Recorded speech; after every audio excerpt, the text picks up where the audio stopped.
ವಿಠ್ಠಲ ರುಕುಮಾಯಿ ಜ್ಯೋತಿಷ್ ಶಾಲೆಗೆ ಸ್ವಾಗತ ಸುಸ್ವಾಗತ. ವಿ ರಮ್ಯಾ, ಸ್ತ್ರೀ, 25 ಮಾರ್ಚ್ 1993, 3:20 ಬೆಳಗ್ಗೆ, ವೆಲ್ಲೂರಲ್ಲಿ ಜನನ, ರೇವತಿ ನಕ್ಷತ್ರ, 4ನೇ ಪಾದ, ಮೀನ ರಾಶಿ, ಮಕರ ಲಗ್ನ. ರೇವತಿ ನಕ್ಷತ್ರ ನೋಡಿ, ಟೋಟಲಿ 27 ನಕ್ಷತ್ರಗಳಿವೆ ಜ್ಯೋತಿಷ್ಯ ಶಾಸ್ತ್ರದಲ್ಲಿ. ಅದರಲ್ಲಿ 4 ಗಂಡ ಮೂಲ ನಕ್ಷತ್ರಗಳು. ಅದರಲ್ಲಿ 4 ಗಂಡ ಮೂಲ ನಕ್ಷತ್ರಗಳು. ಹೌದಾ? ಸಾರಿ, 6 ಕ್ಷಮಿಸಬೇಕು. I am very sorry. 6 ಗಂಡ ಮೂಲ ನಕ್ಷತ್ರಗಳು ಯಾವುವು ಹೇಳ್ತೀನಿ ನೋಡಿ. ಜ್ಯೇಷ್ಠಾದ 4 ಪಾದಗಳು, ಅಶ್ಲೇಷಾದ 4 ಪಾದಗಳು, ಮಗಾದ 4 ಪಾದಗಳು. ಅದು ಅಲ್ಲದೆ ಅಶ್ವಿನಿಯ 1 ಮತ್ತು 2ನೇ ಪಾದ, ಮೂಲಾದ 1 ಮತ್ತು 2ನೇ ಪಾದ, ರೇವತಿಯ 3 ಮತ್ತು 4ನೇ ಪಾದ ಗಂಡ ಮೂಲ ನಕ್ಷತ್ರ ಅಂತ ಕರಿತೀವಿ. ಹೌದು.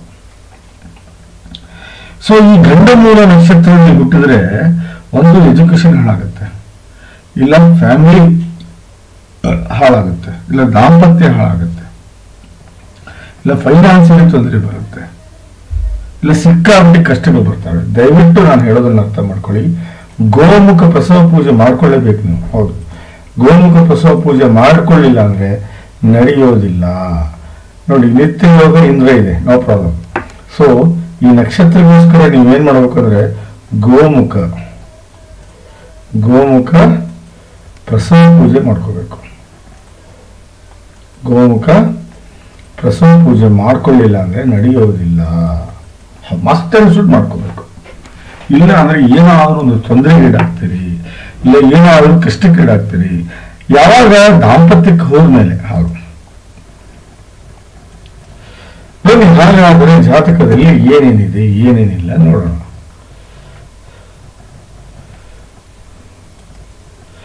ಇದು ಜಾತಕ ನಿಮ್ದು ನೋಡಿ. ಒಂದು ನೀವು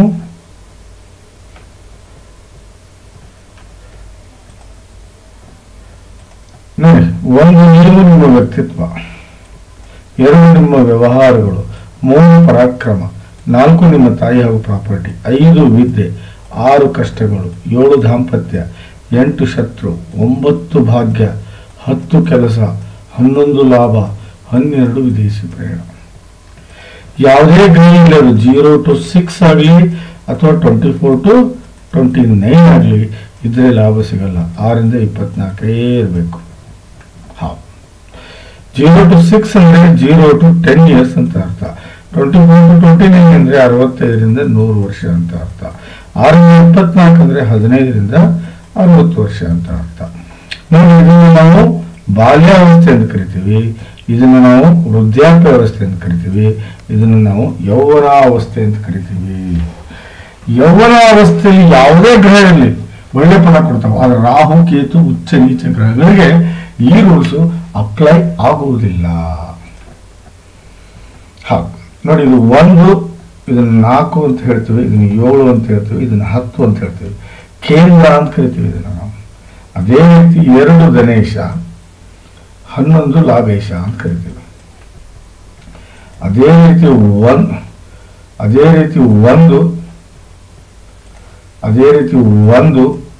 5, 9 ತ್ರಿಕೋಣ ಅಂತ ಕರಿತೀವಿ. ಅದೇ ರೀತಿ 6, 8, 12 ಬಹಳ ಕೆಟ್ಟ ಸ್ಥಾನ ಅಂತೀವಿ. 3 50-50 ಅಂತ ಕರಿತೀವಿ. ಹೌದು, 3 50-50 ಅಂತ ಕರಿತೀವಿ. ನೋಡಿ, ಮಕರ ಲಗ್ನ ಯೋಗಕಾರಕ ಗ್ರಹ 1ನೇದೇ ಬಂದು ಶನಿ, 2ನೇದು ಬಂದು ಶುಕ್ರ, 3ನೇದು ಬುಧ, 4ನೇದು ಕುಜ. ರಾಹು ಕೇತು ಮಿತ್ರರಾದರೆ ಅತಿ ದೊಡ್ಡ ವಿರೋಧಿ ಗುರು ಹಾಗೂ ಸೂರ್ಯ. ಬಟ್ ಚಂದ್ರ 7ನೇ ಮನೆ ಸ್ವಾಮಿ ಆಗ್ತಾನೆ, ಹಾಗಾಗಿ ತಾತ್ಕಾಲಿಕ ಮಿತ್ರ ಅಂದ್ರೂ ಅಡ್ಡಿ ಇಲ್ಲ. ಹೌದು, ಬನ್ನಿ ಹಾಗಾದ್ರೆ ಗ್ರಹದ ಸ್ಥಿತಿ ಏನಿದೆ ನೋಡೋಣ. ವಕ್ರೀಯ ಯಾರಿದ್ದಾರೆ? ಶುಕ್ರ ಇದ್ದಾನೆ, ನೀಚ ರಾಹು, ನೀಚ ಕೇತು, ವಕ್ರೀಯ ಗುರು ಇದ್ದಾನೆ. ಇಲ್ಲಿ ಯಾರೂ ಹಸ್ತಂಗತ ಆಗಿಲ್ಲ ಈ ಜಾತಕದಲ್ಲಿ. ಉಚ್ಚ ಯಾರೂ ಇಲ್ಲ, ಬಟ್ ರಾಹು ಕೇತು ನೀಚರಿದ್ದಾರೆ. ನಾನು ಅದಕ್ಕೆ ಹೇಳಿದ್ದು ಮೊದಲು ನಿಮ್ಮ ಜಾತಕ ಸರಿ ಮಾಡ್ಕೊಳ್ಳಿ.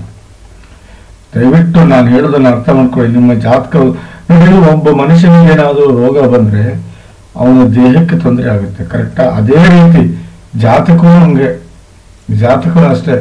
ನೀವು ಮೊದಲು ಜಾತಕ ಸರಿ ಮಾಡ್ಕೊಳ್ಳಿಲ್ಲ ಅಂದ್ರೆ ಬಹಳ ತೊಂದರೆಗೀಡಾಗ್ತೀರ. ಮುಂದೆ ಅನ್ನೆಸೆಸರಿ ಪ್ರಾಬ್ಲಮ್ ಫೇಸ್ ಮಾಡ್ತೀರ. ನೀವು ಬೇಡವಾದ ವಿಚಾರಗಳೆಲ್ಲ ತಲೆ ಕೆಡಿಸ್ಕೊಳ್ಳೋ ಪರಿಸ್ಥಿತಿ ಬರುತ್ತೆ. ನೀವು ಹೇಳೋದನ್ನ ಅರ್ಥ ಮಾಡ್ಕೊಳ್ಳಿ. ನೋಡಿ, ಒಂದನೇ ಮನೆಯಲ್ಲಿ ಯಾರಿಲ್ಲ, ಒಂದನೇ ಮನೆಯಲ್ಲಿ ಯಾರಿಲ್ಲ, ಎರಡನೇ ಮನೆಯಲ್ಲಿ ಸೂರ್ಯ, ಶನಿ ಹಾಗೂ ಬುಧ ಇದ್ದಾರೆ. ಶನಿ ಹಾಗೂ ಬುಧ ಇದ್ದಾರೆ. ಇದನ್ನ ನಾವು ಏನಂತ ಕರಿತೀವಿ ಅಂದ್ರೆ ವ್ಯಾಪಾರ ಯೋಗ ಅಂತ ಕರಿತೀವಿ. ಇದನ್ನ ವ್ಯಾಪಾರ ಯೋಗ ಅಂತ ಕರಿತೀವಿ. ನೋಡಿ, 1 ಮತ್ತು 2ನೇ ಭಾವದ ಸ್ವಾಮಿ, ಶನಿ 9ನೇ ಭಾವದ ಸ್ವಾಮಿ. ಇಲ್ಲಿ 1 ಮತ್ತು 2 ಮತ್ತು 9ನೇ ಭಾವದ ಫಲವನ್ನು ಅನುಭವಿಸ್ತೀರಿ ನೀವು. ಹೌದು, ವ್ಯಕ್ತಿತ್ವ ಬಹಳ ಚೆನ್ನಾಗಿದೆ ನಿಮ್ದು. ಹೌದು, ಒಳ್ಳೆ ಗುಣಗಳನ್ನು ಬೆಳೆಸ್ಕೊಂಡಿರ್ತೀರಿ, ಒಳ್ಳೆ ವಿಚಾರಗಳಿಗೆ ಬೆಲೆ ಕೊಡ್ತೀರಿ, ಒಳ್ಳೆ ಸಂಗತಿಗಳಿಗೆ ಆಸಕ್ತಿಯನ್ನು ತೋರಿಸ್ತೀರಿ, ಮೆಂಟಲಿ ಬಹಳ ಕೆಪಬಲ್ ಇರ್ತೀರಿ, ಪಬ್ಲಿಕ್ ಲೈಫ್ ಬಹಳ ಚೆನ್ನಾಗಿರುತ್ತೆ ನಿಮ್ದು, ಫಿಸಿಕಲಿ ಬಹಳ ಸ್ಟ್ರಾಂಗ್ ಇರ್ತೀರಿ, ಮೆಂಟಲಿ ಬಹಳ ಸ್ಟ್ರಾಂಗ್ ಇರ್ತೀರಿ, ಆಕಾಂಕ್ಷೆಗಳನ್ನ ಎಲ್ಲವನ್ನೂ ಈಡೇರಿಸಿಕೊಳ್ಳಷ್ಟು ಶಕ್ತಿಯುತರಾಗಿರ್ತೀರಿ, ಒಳ್ಳೆ ಇಮೇಜ್ ಅನ್ನ ನೀವು ಪಬ್ಲಿಕ್ಗೆ ಬಿಟ್ಟಿರ್ತೀರಿ, ನಿಮ್ದು ಬುದ್ಧಿವಂತಿಕೆಯ ನಡೆಯನ್ನು ನಡೀತೀರಿ, ಗ್ರಾಸ್ಪಿಂಗ್ ಪವರ್ ಬಹಳ ಚೆನ್ನಾಗಿರುತ್ತೆ, ಒಳ್ಳೆ ಟೇಸ್ಟ್ ಅನ್ನು ಹೊಂದಿರ್ತೀರಿ. ಇದು 1ನೇ ಭಾವದ ಫಲ. ನೋಡಿ, 2ನೇ ಭಾವದ ಫಲ, ನಿಮ್ಮ ವ್ಯವಹಾರಗಳು ಬಹಳ ಸರಳವಾಗಿ ನಡೀತವೆ. ಹೌದು, ನಿಮ್ಮ ಬಿಹೇವಿಯರು ಬಹಳ ಚೆನ್ನಾಗಿರುತ್ತೆ, ಒಳ್ಳೆ ಹ್ಯಾಬಿಟ್ಸ್ ಅನ್ನು ಕಲ್ತಿರ್ತೀರಿ, ನಡವಳಿಕೆಯಲ್ಲಿ ಯಾವುದೇ ಕಾರಣಕ್ಕೂ ವ್ಯತ್ಯಾಸ ಬರುವುದಿಲ್ಲ, ದುಡ್ಡಿನ ಒಳಹರಿವು ಹೊರಹರಿವು ಸಮತೋಲನವಾಗಿರುತ್ತೆ, ಸಂಬಂಧಿಗಳಿಗೆ ಸಹಾಯ ಮಾಡ್ತೀರಿ, ಸಂಬಂಧಿಗಳಿಂದ ಸಹಾಯ ತಗೋತೀರಿ, ಹೊಂದಾಣಿಕೆಯ ಬದುಕನ್ನು ಇಷ್ಟಪಡ್ತೀರಿ, ಹಣವನ್ನು ಸೇವೆ ಮಾಡ್ತೀರಿ, ಊಟದ ವಿಚಾರದಲ್ಲಿ ಸ್ವಚ್ಛಂದ ಇರುತ್ತೆ, ಹೊಂದಾಣಿಕೆಯ ಬದುಕನ್ನು ನೀವು ಬಹಳ ಅಪ್ಲೈ ಮಾಡ್ಕೋತೀರಿ, ಪರಿವಾರದ ಸ್ಥಿತಿ ಎಷ್ಟೇ ಕೆಟ್ಟಿದ್ರು ಅದನ್ನು ಎತ್ತರಕ್ಕೆ ತಗೊಂಡು ಹೋಗ್ತೀರಿ, ಅದು ಅಲ್ಲದೆ ಇನಿಷಿಯಲಿ ಒಳ್ಳೆ ಸ್ಟಡೀಸ್ ಮಾಡ್ತೀರಿ, ನಿಮ್ಮ ಮಾತಿನ ಧಾಟಿ ಬಹಳ ಚೆನ್ನಾಗಿರುತ್ತೆ, ಸಂಸ್ಕಾರ, ನೆಮ್ಮದಿ ಹಾಗೂ ಸುಸಂಸ್ಕೃತರಾಗಿರ್ತೀರಿ. ಇದು 2ನೇ ಭಾವದ ಫಲ. 9ನೇ ಭಾವದ ಫಲ, ಗುರುವಿನ ಆಶೀರ್ವಾದ ಸದಾ ನಿಮ್ಮ ಜೊತೆಗಿರುತ್ತೆ, ಧರ್ಮವನ್ನು ನಂಬ್ತೀರಿ, ಭಾಗ್ಯವಂತರಾಗಿರ್ತೀರಿ, ಪ್ರಾಪ್ತಿಯನ್ನು ಪಡ್ಕೋತೀರಿ, ತಂದೆಯ ಜೊತೆಗೆ ಬಹಳ ಒಳ್ಳೆಯ ಸಂಬಂಧ ಇರುತ್ತೆ, ಸಾಧನೆಗೆ ದಾರಿ ಮಾಡ್ಕೋತೀರಿ, ಸುಖಮಯ ಜೀವನವನ್ನು ಸಾಗಿಸ್ತೀರಿ, ಗೆಲುವು ಸದಾ ನಿಮ್ಮದಾಗಿರುತ್ತೆ, ಸಂಬಂಧಿಗಳಿಗೆ ಸಹಾಯ ಮಾಡ್ತೀರಿ, ಸಂಬಂಧಿಗಳಿಂದ ಸಹಾಯ ತಗೋತೀರಿ, ದೇವರ ಆಶೀರ್ವಾದ ಬಹಳ ಚೆನ್ನಾಗಿರುತ್ತೆ, ಎಲ್ಲ ಲಕ್ಕನ್ನು ಬಹಳ ನಿಮಗೆ, ಅದು ಅಲ್ಲದೆ ಪುಣ್ಯದ ಕೆಲಸ ಮಾಡ್ತೀರಿ, ಮನೆಯಲ್ಲಿ ಸುಸಂಸ್ಕೃತ ಹಾಗೂ ಬಹಳ ನೀತಿ ರೀತಿಯಿಂದ ಬದುಕ್ತೀರಿ. ಇದು 9ನೇ ಭಾವದ ಫಲ. ನೋಡಿ, ಶನಿ ಬುಧನ ಯುತಿಯನ್ನು ನಾವು ವ್ಯಾಪಾರ ಯೋಗ ಅಂತ ಕರಿತೀವಿ, ದೊಡ್ಡ ರಾಜಯೋಗ ಇದು. ಎಸ್ಪೆಷಲಿ ನೋಡಿ, ನೀವು ಯಾವುದೇ ವ್ಯಾಪಾರ ಮಾಡಿ, ಕೌಡಿನ ಕೇಕ್ ಮಾಡಿ, ಕೌಡಿನ ಕೇಕ್ ಅಂದ್ರೆ ಈಗ ಆಕಳ ಸಗಣಿ ಅಂತಾರಲ್ಲ, ತಟ್ಟು ಏನಂತಾರತ್ತೆ, ಏನ್ ಬೇಕಾದ ವ್ಯಾಪಾರ ಮಾಡಿ ನಿಮ್ಗೆ ಲಾಭ ಆಗುತ್ತೆ. ಹೌದು, ಒಂದು ಬಿಸ್ನೆಸ್ ಮಾಡಿ, ವ್ಯಾಪಾರ ಮಾಡಿ, ಆಫೀಸ್ ಇಟ್ಕೊಳ್ಳಿ, 100% ನೀವು ಲಕ್ಕಿಯೆಸ್ಟ್ ರಿಗಾರ್ಡಿಂಗ್ ಬಿಸ್ನೆಸ್. ಹೌದು, ಸಾರಿ, ಬಹಳ ಲಕ್ಕಿ ಆಗಿರ್ತೀರಿ, ಸಂಶಯನೇ ಇಲ್ಲ. ಬಹಳ ದೊಡ್ಡ ರಾಜಯೋಗ, ವ್ಯಾಪಾರ ಯೋಗ ಇದು. ಹೌದು,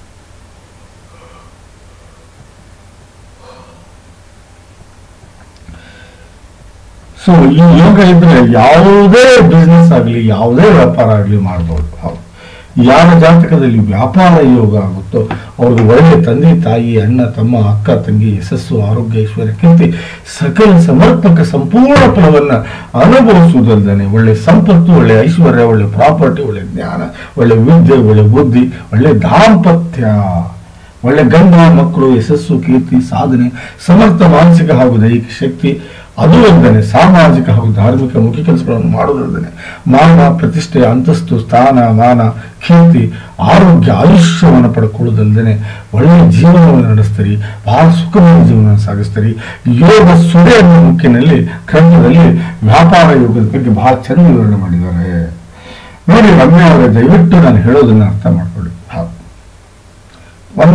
ನೋಡಿ ಇಲ್ಲಿ ಏನಾಗಿದೆ ಅಂದ್ರೆ ಲಗ್ನೇಶ 2 ಡಿಗ್ರಿ ಇದ್ದಾನೆ ನೋಡಿ ಡಿಗ್ರಿ 2 ಇದ್ದಾನೆ ನಾನು ಹೇಳಿದ್ನಲ್ಲ 0 to 6 is a 0 to 10 years ಅಂತ ಅಂದ್ರು ಸೊ ದಯವಿಟ್ಟು 7 ಕ್ಯಾರೆಟ್ ನೀಲವನ್ನು ಹಾಕೊಳ್ಳಿ ನೀವು ಹೌದು ನಿಮ್ಮ ಕೆಲಸ ಬಹಳ ಈಸಿ ಆಗ್ತವೆ ದಯವಿಟ್ಟು 7 ಕ್ಯಾರೆಟ್ ನೀಲ ಹಾಕೊಳ್ಳಿ ಹೌದು ಹಾಕೊಳ್ಳೇಬೇಕು ಯಾಕಂದ್ರೆ ಲಗ್ನೇಶ ಅವನು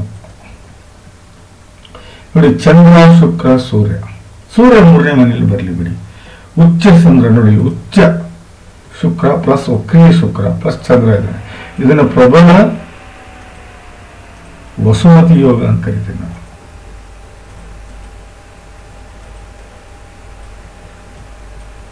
ಬಹಳ ದೊಡ್ಡ ರಾಜಯೋಗ ಇದು ಹೌದು ನೋಡಿ ಇದು ಯೋಗ 40 ವರ್ಷ ಆದ್ಮೇಲೆ ಆಕ್ಟಿವೇಟ್ ಆಗುತ್ತೆ ಮಕ್ಕಳು ನಿಮ್ಗೆ ಹುಟ್ಟು ಮಕ್ಕಳಿಂದಲ್ಲ ಅವರು ಬಹಳ ಬುದ್ಧಿವಂತರು ಜ್ಞಾನವಂತರು ಅರ್ಥಗರ್ಭಿತರು ವಿದ್ಯಾವಂತರು ಸ್ಥಿತಿವಂತರು ಹಾಗೂ ಪ್ರಜ್ಞಾವಂತರು ರೀತಿವಂತರು ಆಗ್ತಾರೆ ಅಂತ ಹೇಳುತ್ತೆ ಶಾಸ್ತ್ರ ಅದೇ ರೀತಿ 40 ವರ್ಷ ಆದ್ಮೇಲೆ ಒಳ್ಳೆ ಸಂಪತ್ತು ಐಶ್ವರ್ಯ ಪ್ರಾಪರ್ಟಿ ಕೀರ್ತಿ ಅಂತಸ್ತು ಸ್ಥಾನ ಮಾನ ಯಶಸ್ಸು ಆರೋಗ್ಯ ಆಮೇಲೆ ನೆಮ್ಮದಿ ಎಲ್ಲವನ್ನೂ ತಂದುಕೊಡುವುದೇ ವಸುಮತಿ ರಾಜಯೋಗ ಈ ವಯಸ್ಸಿನಲ್ಲಿ ಒಳ್ಳೆಯ ಫಲವನ್ನು ಕೊಡುವಂತ ಯೋಗವೇ ಪ್ರಬಲ ವಸುಮತಿ ಯೋಗ ಹೌದು ಯಾರ ಜಾತಕದಲ್ಲಿ ವಸುಮತಿ ರಾಜಯೋಗ ಆಗುತ್ತೋ ಅವರು ಒಳ್ಳೆ ತಂದೆ ತಾಯಿ ಅಣ್ಣ ತಮ್ಮ ಅಕ್ಕ ತಂಗಿ ಯಶಸ್ಸು ಆರೋಗ್ಯ ಐಶ್ವರ್ಯ ಕೀರ್ತಿ ಸಕಲ ಸಮರ್ಪಕ ಸಂಪೂರ್ಣ ಫಲವನ್ನು ಅವರು ಅನುಭವಿಸುವುದು ಯಾವಾಗಂದ್ರೆ 40 ವರ್ಷ ಆದ್ಮೇಲೆ ಅಂತ ಹೇಳುತ್ತೆ ಶಾಸ್ತ್ರ ಹೌದು ಬಟ್ ಇಲ್ಲಿ ಶುಕ್ರ ಆಗಲಿ ಸೂರ್ಯ ಆಗಲಿ ಚಂದ್ರ ಆಗಲಿ ಡ್ಯಾಮೇಜ್ ಮಾಡಲ್ಲ ಬಟ್ ಇಲ್ಲಿ ಕೇತು ಏನಿರಲ್ಲ ನೀಚ ಕೇತು ಹಿ ವಿಲ್ ಡ್ಯಾಮೇಜ್ ಹೌದು 100% ಡ್ಯಾಮೇಜ್ ಮಾಡ್ತಾನೆ ಶನಿ 2ನೇ ಭಾವದಲ್ಲಿದ್ದಾನೆ ನೀವು ಎಜುಕೇಶನ್ ಆಗಿದೆ ಇಂಜಿನಿಯರಿಂಗ್ ಮಾಡ್ತಾ ಇದ್ದೀರಾ ವರ್ಕ್ ಮಾಡ್ತಾ ಇದ್ದೀರಾ ಆದ್ರೆ ಪರ್ಸನಲ್ ಲೈಫ್ ನಾನು ಗ್ಯಾರಂಟಿ ಕೊಡಲ್ಲ ಮನೆಗೆ ರಮ್ಯಾ ಪರ್ಸನಲ್ ಲೈಫ್ ನಾನು ಗ್ಯಾರಂಟಿ ಕೊಡಲ್ಲ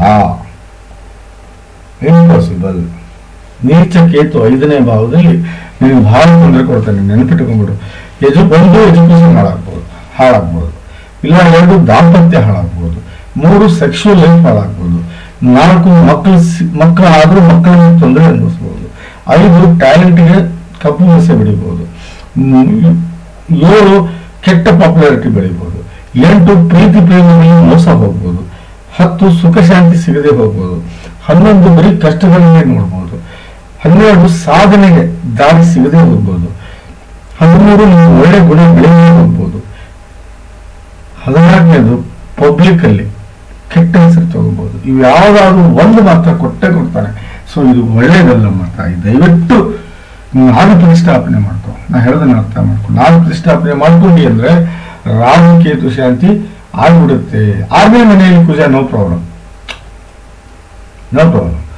ನೋಡಿ ಕುಜ ಏನಿವನಲ್ಲ ನಾ ಹೇಳೋದು ಅರ್ಥ ಮಾಡ್ಕೊಳ್ಳಿ ಅವನು ಕೊಡೋದೇ ಬೆಸ್ಟ್ 3 ಮತ್ತು 6ರಲ್ಲಿ ಕುಜ ಬಂದ್ರೆ ನೋ ಪ್ರಾಬ್ಲಮ್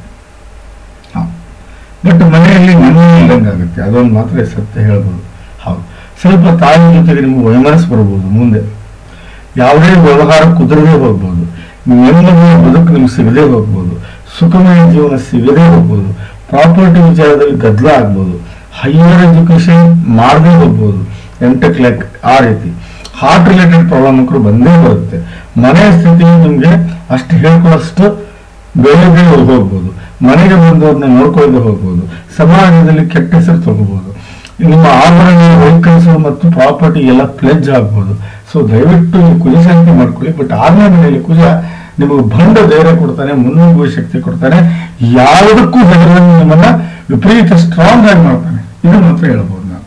ಹೌದು, ಯಾವುದಕ್ಕೂ ಹೇಳುವುದಿಲ್ಲ ನೀವು, ಆ ಲೆವೆಲ್ ಸ್ಟ್ರಾಂಗ್ ಮಾಡ್ತಾನೆ. ಹೌದು, ಬಹಳ ಡೇರಿಂಗ್ ಮಾಡ್ತಾನೆ, ಬಹಳ ಸ್ಟ್ರಾಂಗ್ ಮಾಡ್ತಾನೆ, ಸ್ಪೋರ್ಟ್ಸ್ ಅಲ್ಲಿ ಇಂಟ್ರೆಸ್ಟ್ ಅನ್ನು ಕೊಡ್ತಾನೆ 6ನೇ ಭಾವದಲ್ಲಿ. ಬಟ್ ಅವ್ರು 4ನೇ ಭಾವದ ಸ್ವಾಮಿ ಅವನು. ಹಾಗಾಗಿ ನಾನು ಹೇಳೋದನ್ನ ಅರ್ಥ ಮಾಡ್ಕೊಳ್ಳಿ, 4ನೇ ಭಾವದ ಫಲವನ್ನು ಎಲ್ಲವನ್ನೂ ಕೆಡಿಸ್ಬೋದು. ಹೌದು, ದಯವಿಟ್ಟು ನಾನು ಹೇಳೋದನ್ನ, ನಾನು ಹೇಳೋದ್ರ ಶಾಂತಿ ಮಾಡ್ಕೊಂಡು ನೀನು ಮದುವೆ ಆಗಮ್ಮ, ಇಲ್ಲ ಅಂದ್ರೆ ಕಷ್ಟಕ್ಕೆ ಬೀಳ್ತೀಯ ನಾಳೆ. ನಾನು ಹೇಳೋದನ್ನ ಅರ್ಥ ಮಾಡ್ಕೊ. ನೋಡಿ, ಗುರು 12ನೇ ಭಾವದ ಸ್ವಾಮಿ. ನಾನು ಅದೇ ಹೇಳಿದ್ದೀನಿ, ಇವನಿಗೆ ಬರಬಾರ್ದಿತ್ತು. ಯಾರೋ ಗುರು. This is most dangerous. I am telling you, most dangerous. ನಿನ್ನ ದಾಂಪತ್ಯ, ನಿನ್ನ ಮ್ಯಾರೇಜ್ ಲೈಫ್ ಹಾಳು ಮಾಡೋದನ್ನೇ ಇವನು. ಹೌದು, 100%, ಅದರಲ್ಲಿ ಯಾವುದೇ ಸಂಶಯ ಇಲ್ಲ. ನೀವು ದಿನನಿತ್ಯ ಗುರು ರಾಯರ ದರ್ಶನ ಮಾಡಿಕೊಂಡು ನೀವು ಮಾಡಲೇಬೇಕು. ರಾಯರ ದರ್ಶನ, ಹೌದು, ಮಂತ್ರಾಲಯ ರಾಯರ ದರ್ಶನ ಮಸ್ಟ್ ಅಂಡ್ ಶುಡ್ ಮಾಡ್ಬೇಕು. ನೀನು ಮಾಡಲಿಲ್ಲ ಅಂದ್ರೆ ನಡೆಯೋದೇ ಇಲ್ಲ, ಇಂಪಾಸಿಬಲ್. Most dangerous. 9ನೇ ಮನೆಯಲ್ಲಿ 12ನೇ ಮನೆ ಸ್ವಾಮಿ ಬಂದು ಕುಂತಿದ್ದಾನೆ. ಅಲ್ಪ ಆಯುವಾಗುವ ಚಾನ್ಸಸ್ ಇದು 1ನೇದು. ಇಲ್ಲಾಂದ್ರೆ ಇಡೀ ಜೀವನ, ಏನು ಮದುವೆ ಆದಂತ ಜೀವನ ಕೆಟ್ಟು ಹೋಗ್ಬೋದು. ಹೌದು, ಸುಖ ಸಿಗದೇ ಹೋಗ್ಬೋದು, ಏನೇನಾಗ್ಬೋದು ಹೇಳ್ತೀನಿ ನೋಡಿ. ಗುರುವಿನ ಆಶೀರ್ವಾದ ಸಿಗದೇ ಹೋಗ್ಬೋದು, ಧರ್ಮವನ್ನು ನೀವು ನಂಬದೇ ಹೋಗ್ಬೋದು, ಭಾಗ್ಯವಂತರಲ್ಲಿ ಆಗದೆ ಹೋಗ್ಬೋದು, ಏನೇ ಇಷ್ಟಪಟ್ಟರು ಪ್ರಾಪ್ತಿ, ನೀವು ಇಷ್ಟಪಟ್ಟಿದ ಪ್ರಾಪ್ತಿ ಆಗದೆ ಹೋಗ್ಬೋದು, ತಂದೆಯ ಜೊತೆಗೆ ಮುನಿಸಾಗ್ಬೋದು, ಸಾಧನೆಯ ದಾರಿ ಸಿಗದೆ ಹೋಗ್ಬೋದು, ಸುಖಮಯ ಜೀವನ ಕಷ್ಟ ಆಗ್ಬೋದು, ಗೆಲುವು ಸಾಧಿಸಕ್ ಆಗದೆ ಹೋಗ್ಬೋದು, ಸಂಬಂಧಿಗಳಿಂದ ದೂರ ಆಗ್ಬೋದು, ದೇವರ ಆಶೀರ್ವಾದ ಬೇಗ ಸಿಗಲ್ಲ, ಬಹಳ ಅನ್ಲಕ್ಕಿ ಆಗ್ಬೋದು, ಪುಣ್ಯದ ಕೆಲಸ ಮಾಡದೆ ಹೋಗ್ಬೋದು, ಮನೆಯಲ್ಲಿ ನೆಮ್ಮದಿ ಕೆಡಿಸ್ಕೋಬಹುದು. ಇವೆಲ್ಲವೂ ಆಗುವುದು 9ನೇ ಭಾವದಿಂದ. ವಿರೋಧಿ ಬಂದು ಕೂತಿದ್ದಾನೆ. ಹೌದಾ? ನೋಡಿ, 11ನೇ ಮನೆಯಲ್ಲಿ ರಾಹು, ನೀಚ ರಾಹು, ಇವನು the most dangerous. Most dangerous. ನೋಡಿ, ಅಕ್ಕ ತಂಗಿ ಅಣ್ಣ ತಮ್ಮನ ಜೊತೆಗೆ ಸಂಬಂಧ ಹಾಳಾಗ್ಬೋದು, ಜೀವನ ಲಾಭದಲ್ಲಿರೋದಕ್ಕಿಂತ ನಷ್ಟನೇ ಆಗ್ಬೋದು, ಸಣ್ಣ ಪುಟ್ಟ ರೋಗಗಳು ತಗಲಾಕೋಬಹುದು, ಆಸೆ ಆಕಾಂಕ್ಷೆಗಳು ಈಡೇರೇ ಹೋಗ್ಬೋದು, ಸಣ್ಣ ಪುಟ್ಟ ತಿರುಗಾಟದಿಂದ ಲಾಸ್ ಆಗ್ಬೋದು, ಹಂತ ಹಂತವಾಗಿ ಪ್ರಮೋಷನ್ ಗ್ರೋತ್ ಆಗದೆ ಹೋಗ್ಬೋದು, ದುಡ್ಡು ಆಭರಣ ಹಣ ಕಳ್ಕೋಬಹುದು, ಬ್ಯಾಂಕ್ ಬ್ಯಾಲೆನ್ಸ್ ಖಾಲಿ ಆಗ್ಬೋದು, ಒಳ್ಳೆ ಮಿತ್ರರ ಜೊತೆಗೆ ನೀವು ಫ್ರೆಂಡ್ಶಿಪ್ ಇಡದೇ ಹೋಗ್ಬೋದು. ಇವೆಲ್ಲವೂ ಆಗೋದು 11ನೇ ಭಾವದಿಂದ. ನಾನು ಹೇಳಿದ್ದನ್ನ ನೀವು ಸರಿಯಾಗಿ ಅರ್ಥ ಮಾಡ್ಕೊಳ್ರಿ. ನೋಡಿ, ನಾನು ಹೇಳೋದನ್ನ ಅರ್ಥ ಮಾಡ್ಕೊಳ್ಳಿ. ನೀವು ಮದುವೆ ಮಾಡೋಕ್ಕಿಂತ ಮುಂಚೆ ದಯವಿಟ್ಟು ನಿಮ್ಮ ಜಾತಕವನ್ನ ಸರಿಯಾಗಿ ನೋಡ್ಕೊಳ್ಳಿ ಫಸ್ಟ್. ಹೌದು, ನೋಡಿ, ಇಲ್ಲಿ ನಿಮಗೆ ಬೇಕಾಗಿರೋದು ರಾಹು, ಕೇತು, ಕುಜ, ಗುರು. ನೋಡಿ, ಇದು ಪಾರ್ಟ್ ಪೂರ್ತಿ ಕೆಟ್ಟಿದೆ. ಇದು ನೋಡಿ, ಈ 4 ಗ್ರಹಗಳ ಶಾಂತಿ ಆಗ್ಬೇಕು, ಅಂದ್ರೆ ನಾಗ ಪ್ರತಿಷ್ಠಾಪನೆ ಆಗ್ಬೇಕು. ಪ್ಲಸ್ ಇದು ನಿಮ್ದು ಬಾಲ್ಯ, ಇದು ದಾಂಪತ್ಯ ಅಂದ್ಕೊಳ್ಳಿ. ಬಾಲ್ಯ ಬಹಳ ಚೆನ್ನಾಗಿ ಬೆಳೀತೀರ, ದಾಂಪತ್ಯದಲ್ಲೇ ನೀವು ಹೋಗೋದು. ಕುಜ ಮತ್ತು ಗುರು ಶಾಂತಿ ಮಾಡ್ಕೊಳ್ಳಿ ದಯವಿಟ್ಟು, ಇಲ್ಲಾಂದ್ರೆ ಬಹಳ ತೊಂದರೆಗೀಡಾಗ್ತೀರ. ವಿತ್ ಎಕ್ಸಾಂಪಲ್ ಕೊಡ್ತಾ ಇದ್ದೀನಿ. ನೀಚ ಕೇತು ಅವನು, 6ನೇ ಮನೆ ಕುಜ ಅವನು, 9ನೇ ಮನೆ 12ನೇ ಮನೆ ಸ್ವಾಮಿ ಬಂದು ಕೂತಿದ್ದಾನೆ. ಹೌದಾ? ಹಾಗಾಗಿ ನಾಗ ಪ್ರತಿಷ್ಠಾಪನೆ ಮಾಡ್ಕೊಳ್ಳಿ, ಕುಜ ಗುರು ಶಾಂತಿ ಮಾಡ್ಕೊಳ್ಳಿ. ಪ್ಲಸ್ 7 ಕ್ಯಾರೆಟ್ ನೀಲ ಹಾಕ್ಲೇಬೇಕು. ನೀವು ಹಾಕ್ಲಿಲ್ಲ ಅಂದ್ರೆ ನಡೆಯೋದಿಲ್ಲ. ಯಾಕಂದ್ರೆ ದೃಷ್ಟಿ ಬಹಳ ಇಂಪಾರ್ಟೆಂಟ್. ನಿಮ್ಮ 4ನೇ ಭಾವ ನೋಡಿ ನೆಮ್ಮದಿ ಕೊಡ್ತಾನೆ ಅವನು ಮನೆಯಲ್ಲಿ, 4ನೇ ಭಾವದ ಫಲ ಕೊಡ್ತಾನೆ. ನಿಮ್ಮ ಅಷ್ಟಮ ನೋಡಿ ಶತ್ರು ಹಾಳು ಮಾಡ್ತಾನೆ. ಆಮೇಲೆ ರಾಹು ನೋಡ್ತಾನೆ, ರಾಹುನಿಂದ ಆಗುವ ಎಲ್ಲ ಕೆಟ್ಟ ಫಲವನ್ನು ನಿವಾರಣೆ ಮಾಡ್ತಾನೆ. ಆದರೆ 2 ಡಿಗ್ರಿ ಇರೋದ್ರಿಂದ ಅವನಿಗೆ ಆ ಶಕ್ತಿ ಇಲ್ಲ. ನೀವು ಶಕ್ತಿ ತುಂಬ್ಕೋಬೇಕಷ್ಟೇ. ಹೌದು, ಕುಜ ನೋಡಿ ಬಹಳ ಡೇಂಜರ್. ಸೀದಾ ನಿಮ್ಮ 9ನೇ ಭಾವ ನೋಡ್ತಾನೆ ನೋಡಿ. ಅದಾದ್ಮೇಲೆ ಸೀದಾ 12ನೇ ಭಾವ ನೋಡ್ತಾನೆ. ಅದಾದ್ಮೇಲೆ ನಿಮ್ಗೆ 1ನೇ ಭಾವ ನೋಡ್ತಾನೆ. ಹೌದಾ? ಇದು 12ನೇ ಭಾವ. ಇವರು ನೋಡಿ, ಯಾರು? ಗುರು ಸೀದಾ ನಿಮ್ಮನ್ನು ನೋಡ್ತಾನೆ, ನಿಮ್ಗೆ ಕೆಟ್ಟ ಡಿಸಿಷನ್ ತಗೊಳಕ್ ಹಚ್ತಾನೆ. ನಿಮ್ಮ 3ನೇ ಭಾವ ನೋಡ್ತಾನೆ, ಆಮೇಲೆ ಕೇತು ನೋಡ್ತಾನೆ. ಹಾಗಾಗಿ ನಾನು ಹೇಳ್ತಾ ಇರೋದು ನಿಮಗೆ 9ನೇ 12ನೇ ಮನೆ ಸ್ವಾಮಿ ನಿಮ್ಗೆ 5ನೇ ಮನೆ ನೋಡ್ತಾ ಇದ್ದಾನೆ. ದಯವಿಟ್ಟು ಅರ್ಥ ಮಾಡ್ಕೊಳ್ಳಿ, ದಯವಿಟ್ಟು ಅರ್ಥ ಮಾಡ್ಕೊಳ್ಳಿ. ಹೌದು, ನಾನು ಹೇಳೋದು ಇಷ್ಟೇ ನಿಮಗೆ. ನಾಗ ಪ್ರತಿಷ್ಠಾಪನೆ ಮಾಡ್ಕೊಳ್ಳಿ. ಪ್ಲಸ್ ಕುಜ ಹಾಗೂ ಗುರು ಶಾಂತಿ ಮಾಡ್ಕೊಳ್ಳಿ. ಪ್ಲಸ್ 7 ಕ್ಯಾರೆಟ್ ನೀಲ ಹಾಕ್ಕೊಳ್ಳೇಬೇಕು ನೀವು. ಹೌದು ನೋಡಿ, ನಾನು ನಿಮ್ಮ ದಾಂಪತ್ಯ ಹಾಳಾಗುತ್ತೆ ಅಂತ ಹೇಳ್ತಾ ಇದ್ದೀನಿ, ನವಮಾಸದಲ್ಲಿ ಗೊತ್ತಾಗುತ್ತೆ ನೋಡಿ. 1, 5, 7, 9 1ನೇ ಮನಿ ಸ್ವಾಮಿ ಯಾರು? ಬುಧ ನೀಚ ಆಗಿದ್ದಾನೆ. 5ನೇ ಮನಿ ಸ್ವಾಮಿ ಯಾರು? ಶುಕ್ರ ಅಷ್ಟಮದಲ್ಲಿ ರಾಹು ಪೀಡಿತನಾಗಿದ್ದಾನೆ. 7ನೇ ಮನಿ ಸ್ವಾಮಿ ಯಾರು? ಗುರು 1ನೇ ಮನೆಯಲ್ಲಿದ್ದಾನೆ. 9ನೇ ಮನಿ ಸ್ವಾಮಿ ಶನಿ 5ನೇ ಮನೆಯಲ್ಲಿ ಉಚ್ಚ ಸ್ಥಾನದಲ್ಲಿದ್ದಾನೆ. ದಾಂಪತ್ಯ ಅಷ್ಟು ಹೇಳ್ಕೊಳ್ಳೋದಾಗಲ್ಲ ರೀ, ಯಾಕಂದ್ರೆ 1ನೇ ಮನಿ ಸ್ವಾಮಿ ನೀಚ ಇದ್ದಾನಲ್ಲಿ. ಸೊ ನೀವು ಅರ್ಕ ವಿವಾಹ ಮಾಡ್ಕೊಂಡು ಮದುವೆ ಆಗಿ, ಅರ್ಕ ವಿವಾಹ ಮಾಡ್ಕೋಬೇಕು. ಅರ್ಕ ವಿವಾಹ ಮಾಡ್ಕೊಂಡು ಮದುವೆ ಆಗಿ. ಹೌದು, ಎಕ್ಕೆ ಗಿಡಕ್ಕೆ ಮದುವೆ ಮಾಡ್ತಾರೆ, ಬಟ್ ಆ ರೀತಿ ಮಾಡ್ಕೋಬೇಕು ನೀವು. ಬನ್ನಿ ಕೆಲಸದ ವಿಚಾರವಾಗಿ ನೋಡೋಣ. ನೀವು ಇಂಜಿನಿಯರಿಂಗ್ ಮಾಡಿರಾ, already you are working, I know very well, no problem. ಹೌದು, ನೋ ಪ್ರಾಬ್ಲಮ್, ನೋ ಪ್ರಾಬ್ಲಮ್.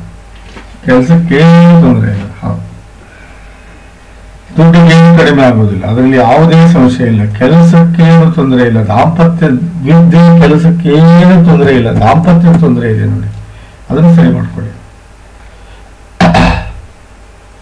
ಸೂರ್ಯ ದಶೆಯಲ್ಲಿದೆ ಈಗ, 3ನೇ ಭಾವದಲ್ಲಿ ನನ್ನ ಸೂರ್ಯ ನೋಡಿ. ಫಸ್ಟ್ ಬಿಟ್ಟು ನೀವು ನಾಗ ಪ್ರತಿಷ್ಠಾಪನೆ ಮಾಡ್ಕೊಳ್ಳಿ. ಅದಾದ್ಮೇಲೆ ಅರ್ಕ ವಿವಾಹ ಮಾಡ್ಕೊಳ್ಳಿ. ಅದಾದ್ಮೇಲೆ ಕುಜ ಹಾಗೂ ಗುರು ಶಾಂತಿ ಮಾಡ್ಕೊಳ್ಳಿ. ಅದಾದ್ಮೇಲೆ ದಯವಿಟ್ಟು ನಾನು ಹೇಳೋದನ್ನ ಅರ್ಥ ಮಾಡ್ಕೊಳ್ಳಿ, 7 ಕ್ಯಾರೆಟ್ ನೀಲವನ್ನು ಹಾಕ್ಕೊಳ್ಳಿ. ನನ್ನ ಹತ್ರ ಸಿಗುತ್ತೆ, ಫೋನ್ ಮಾಡಿ ದಯವಿಟ್ಟು ಅಂತ ಹೇಳ್ತಾ ಈ ಜಾತಕದ ವಿಶ್ಲೇಷಣೆ ಮುಗಿಸ್ತಾ ಇದ್ದೀನಿ. ನಮ್ಗೆ ಇಷ್ಟವಾದಲ್ಲಿ 4 ಜನಕ್ಕೆ ಶೇರ್ ಮಾಡಿ ಹಾಗೂ ಯೂಟ್ಯೂಬ್ ಚಾನಲ್ ಸಬ್ಸ್ಕ್ರೈಬ್ ಮಾಡಿ. ನಮಸ್ಕಾರ.